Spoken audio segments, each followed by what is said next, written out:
Gir. Assalamu alaikum Sadır Bey. Gel sakın gel. Oy buzu.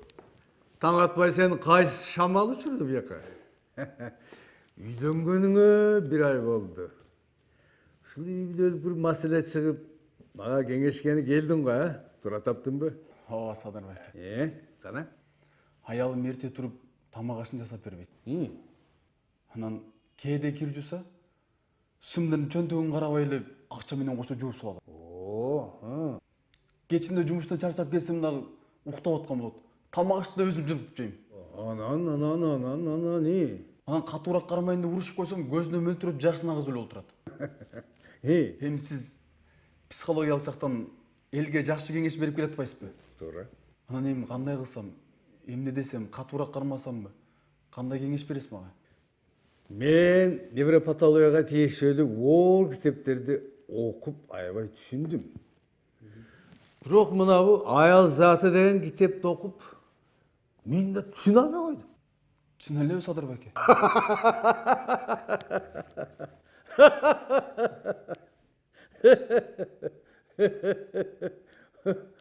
Албетте жок. Мен тамашалап атам Сагынбай. Мен сага бир окуя айтып берейин. Менин бир Бектемир деген тааныш иним бар эле. Аты Бектемир болгон менен эч нерсеге бек эмес болчу. Өзүнүн кыялы чукул, жел өпкөн эме болчу. Отурган жерден эле чатак чыгарчу да бирдеме болсо. Аялы менен күн сайын, же күн алыс сайын дайыма ушул жаңжалдашып турчу да.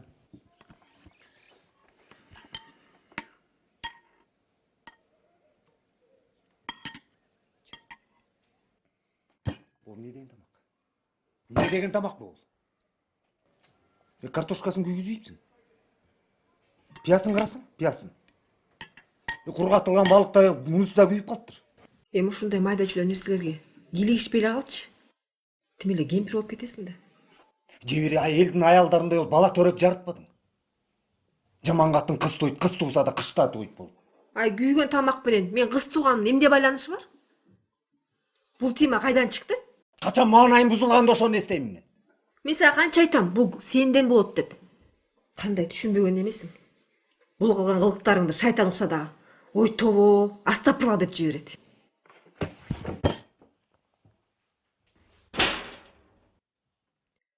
Ай, бер жака ачылат. Билем.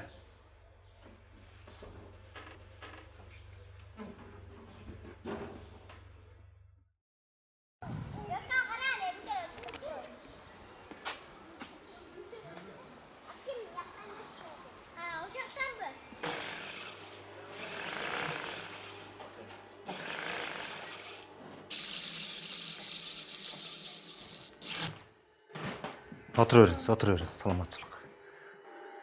Сіз эмне обедке чыккан жоксуз? Мен кичине тигип, кичине акча кылайын дедим эле. Сиз менин айлыгыман 2000 сом кем берипсиз. Эмнеге андай кылдыңыз? Азыр кризис. Бардыгын айлыгыңыз картын эжекеси. Мен деген 3 балам бар. Аларга күндө продуктага зорго жетип аткан.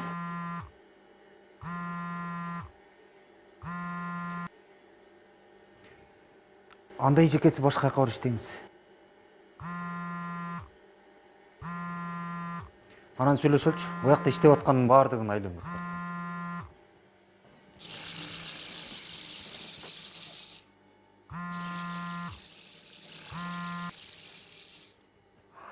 О, апа. Бектемир, балам, жакшысыңбы?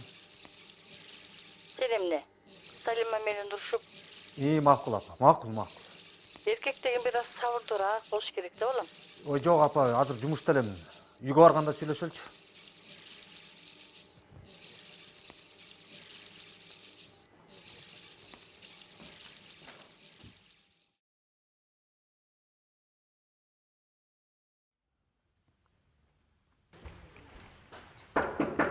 Gir.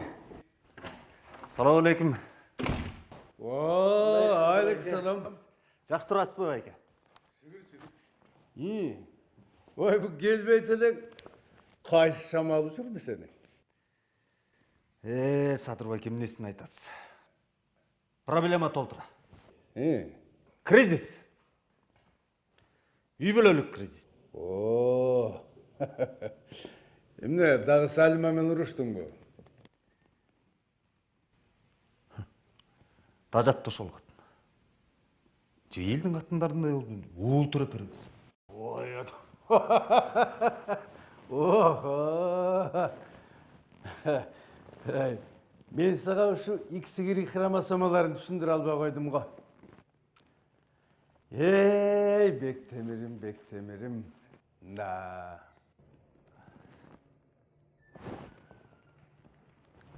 Эй. Тырчылыкпы?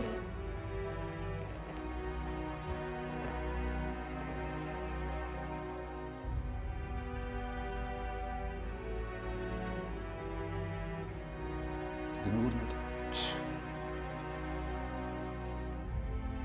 Садырбайке бирдеме көрүнөт ал.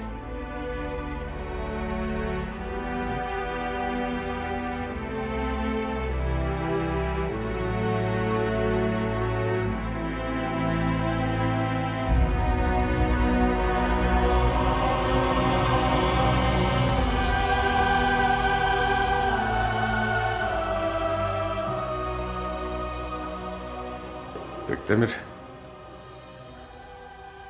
Мен сага ачыгын айтайын. Көздөрүң кызарып кетти. Бул гентабилизм деген оору. Не билизим? Гентабилизм. Тамырларың ичкерип, канагы жайлап. Жаман. Bir күнү тык токтойт. Анан?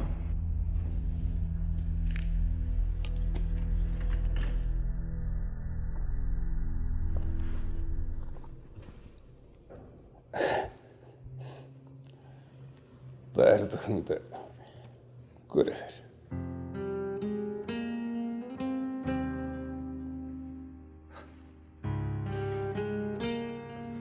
Садырбайке мен жакшы эле соп-соло жүрбөдүм беле. Бұл оору билдирбесе заматты кырмайт. Оорунун себеби де белгисиз. Ага дары да жок. Эч кандай чарасы жокпу?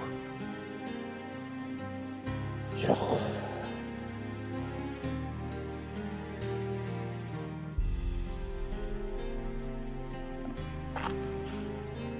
Садырбайке. Канча күнүм калды? Ашып кетсе 20 күн. Эми ошол 20 күнү жакшылап жаша. Уруш талашсыз. Эч кимдин нааразы кылба.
Кийин Бектемирдин жашоосу өзгөрө баштады.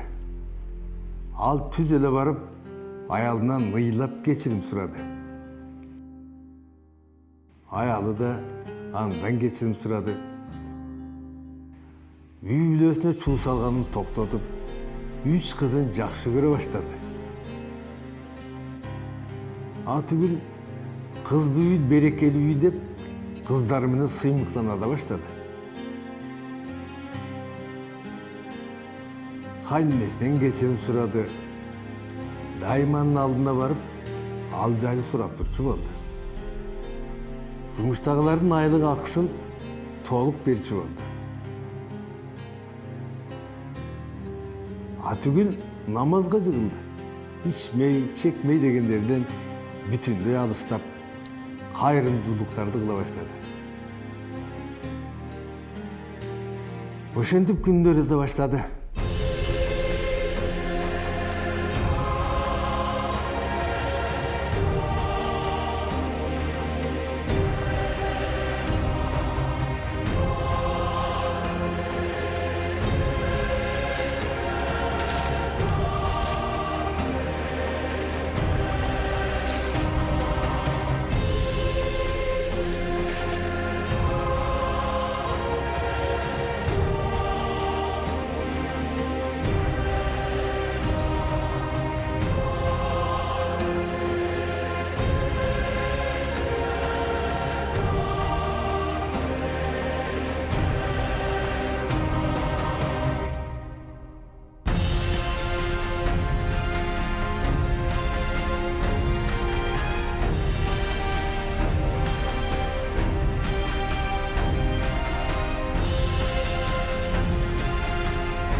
Çay, kofe.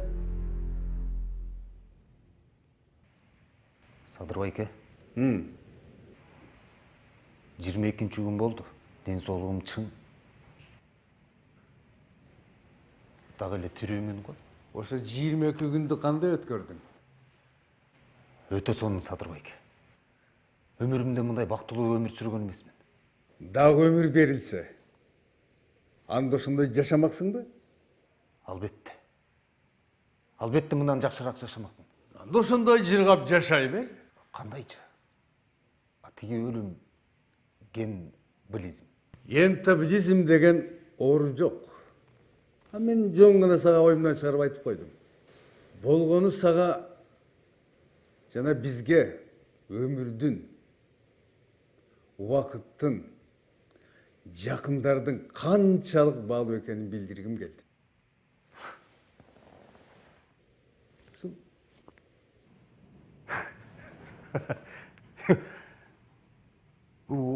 Ошону эми коркутпай эле айтса болбойт беле? Эгер өлүмдү айта турган болсок, ал күн сайын, мүнөт сайын ар бир көз ирмемде келип калышы ыктымал. Ал гентабилизмден дайык кыздарды. Аны бир жараткандан башка эч ким билбейт. Калган күндөрүңдү дагы ошол кудум азыр өлүп кала тургандай болуп өткөр.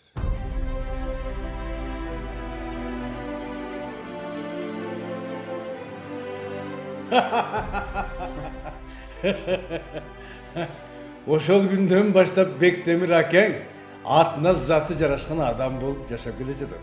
Кудум кинодогудай болуп. Дагы кандай кеңеш берет? Жок. Садыр байке. Баары түшүнүктүү. Эй, токтопчу. Сенде да гентабилизм бар окшойт. Эмне?